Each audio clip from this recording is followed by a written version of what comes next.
2022 সালে ঢাকা বিশ্ববিদ্যালয়ে ছাত্রদলের নেতাকর্মীর উপর হামলার ঘটনায় ছাত্রলীগের সাবেক ও বর্তমান 66 নেতাকর্মীর বিরুদ্ধে মামলা করা হয়েছে।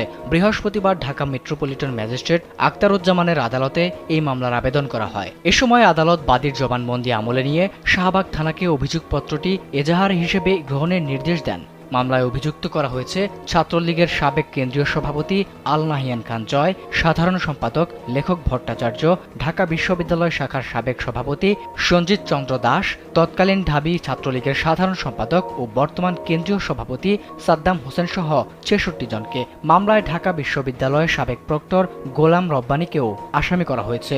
অভিযোগে বলা হয় 2022 সালের 27 সেপ্টেম্বর ছাত্রদলের নবগঠিত কমিটির সদস্যরা ঢাকা বিশ্ববিদ্যালয়ের ভিসির সঙ্গে সাক্ষাতের জন্য যাচ্ছিলেন, কিন্তু বিকেল 4টার দিকে স্যার এএফ রহমান হলের সামনে পৌঁছালে ছাত্রলীগের নেতাকর্মীরা তাদের উপর হামলা চালায়। এতে আরিফুল ইসলাম সহ ছাত্রদলের বেশ কয়েকজন নেতাকর্মী আহত হন।